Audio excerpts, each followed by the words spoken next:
En línea, nuestra entrevista central.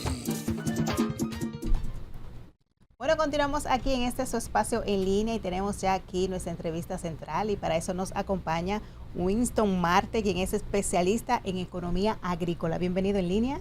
Muchas gracias por la invitación, un placer estar aquí con ustedes. Bueno, para nosotros es un honor tenerle aquí en nuestro programa y conocer un poquito de algo que nos aqueja en nuestro país.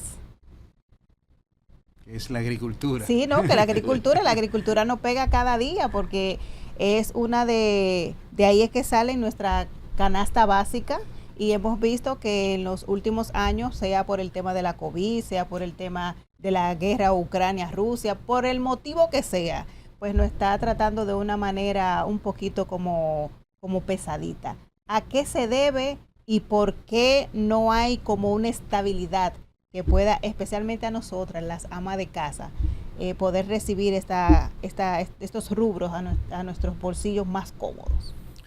Bueno, tal como usted señala, en principio, en 2021, 2022, los efectos de la pandemia y del conflicto bélico entre Rusia y Ucrania afectaron los precios de los insumos básicos de producción, como el precio de los fertilizantes, ¿no?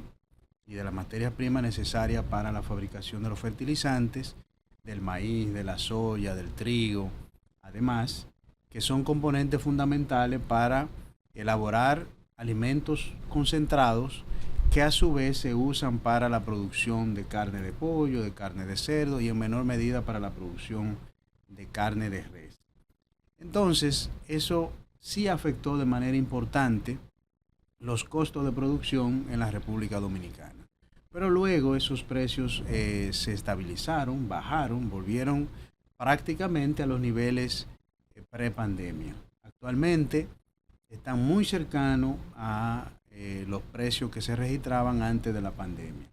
De manera tal que no se explica las razones por las cuales aún persisten los alimentos, los precios de los alimentos a tan altos niveles. Nosotros entendemos y hemos analizado que una de las razones es que las políticas públicas de apoyo al campo no han sido efectivas. Y lo decimos porque si fueran efectivas, entonces los resultados fueran otros. Pienso que ha habido deficiencia en las políticas públicas de apoyo a los productores para que puedan aumentar la producción. Por ejemplo, para mí es una antítesis ver que una libra de batata cueste 40 pesos. ¿Por qué? Este es un país donde la batata se puede cultivar en cualquier sitio y es un cultivo muy fácil, muy rústico, no hay que tener gran conocimiento, pero para que eso se dé los productores tienen que recibir apoyo como por ejemplo ayudarlo con la preparación de la tierra, con la donación de la habana de batata para que el bejuco, para que puedan los productores sembrarlo y sobre todo porque la mayoría de los productores de este rubro, como por ejemplo, son pequeñitos productores que no tienen ingresos suficientes para cubrir en muchos casos este tipo de costos. Igual pasa con la yuca y otros víveres. De manera que eso es un solo ejemplo. Y por ejemplo, además, el año pasado no hubo operativo de preparación de suelos, de preparación de tierra, que eso se hace desde que yo tengo conocimiento como de 1960 para acá. Wow. Todos los años, en los periodos cercanos a agosto, septiembre, para aprovechar las lluvias de octubre y que se puedan sembrar muchos cultivos que en los campos requieren de la lluvia y que no tienen un riego suficiente. De manera que las políticas públicas de apoyo al campo no han sido efectivos y entonces esa es una de las razones por las cuales los precios de los alimentos se han incrementado significativamente. Okay. Sí, Wilton, vemos muchas quejas de los productores en el sentido de la falta de apoyo del gobierno. ¿Tú qué puedes más o menos decirnos respecto a esto? Bueno, eso se manifiesta en muchas vertientes. Por ejemplo, hasta los productores de chivos se quejan porque han permitido la entrada de chivos de Haití, y entonces eso ha deprimido los precios a nivel de las zonas productoras. Hay muchas quejas porque los apoyos, por ejemplo, con el crédito, no han sido efectivos. Se habla de que hay mucho crédito, pero cuando usted le pregunta a los productores humildes, realmente el crédito no le llega.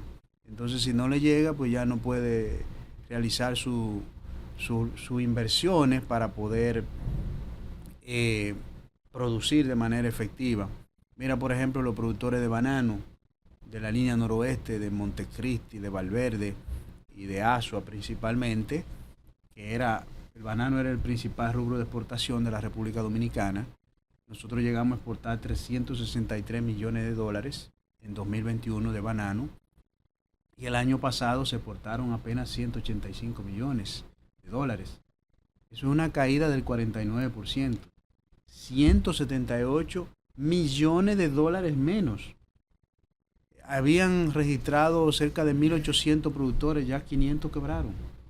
Tuvieron que salir de la actividad por los altos costos de producción, por un lado, crédito no efectivo, no dirigido a la introducción de tecnología como sistemas de riego por goteo, que aumentan la productividad, una política migratoria no efectiva, es decir, los productores bananeros ayudan a regularizar los trabajadores haitianos, y una vez tienen un estatus migratorio regular en la República Dominicana, entonces se le van a trabajar para Bávaro, para Punta Cana, para otros sitios, mejores dividendos, después de haber hecho una inversión.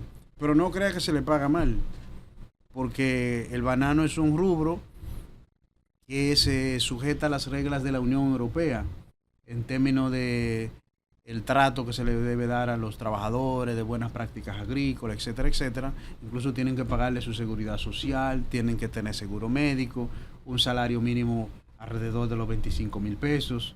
O sea, no es que le pagan mal, sino, pero cuando se le van, eso representa un pasivo laboral muy fuerte para los productores que afecta a sus finanzas. Una pregunta, Winston. Para finalizar.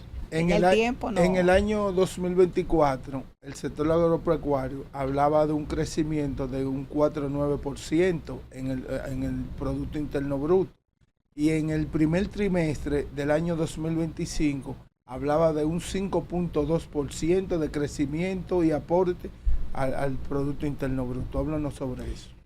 Mire, eso es un crecimiento empujado básicamente por la producción de pollos. La producción de pollo es uno de los rubros que tiene mayor participación en el PIB agropecuario, en el Producto Interno Bruto agropecuario, y entonces la producción de pollo efectivamente ha crecido. Aún así, los precios no han sido afectados de manera significativa para que los consumidores los reciban a buenos precios. La producción de huevo ha aumentado, que tiene otro componente importante, otro peso importante. Sin embargo, los precios a los consumidores no han bajado, porque no hay una política efectiva. Luego, si usted ve el arroz, el año pasado se importó la cifra histórica más alta de todos los tiempos, que es el principal rubro y el que mayor aporte hace a la economía agraria del país. Se importaron 214,000 toneladas de arroz, cuando antes en el pasado se importaban 20,000, 22,000, o sea, más de 10 veces. Okay. De manera que estamos perdiendo soberanía alimentaria en ese sentido. Winston, nosotros vamos a extenderle nuevamente la invitación porque quedaron muchas preguntas por realizar. Y verdaderamente yo creo que el sector agropecuario es muy importante, muy interesante, mucho más aquí en la República Dominicana. Agradecerle por compartir con nosotros todas estas informaciones interesantes. Muchas gracias, siempre a la orden. Bueno, nosotros llegamos ya a la parte final, el tiempo nos ha traicionado, pero mañana aquí, 5 de la tarde en que es su espacio en línea. En línea, nuestra entrevista central.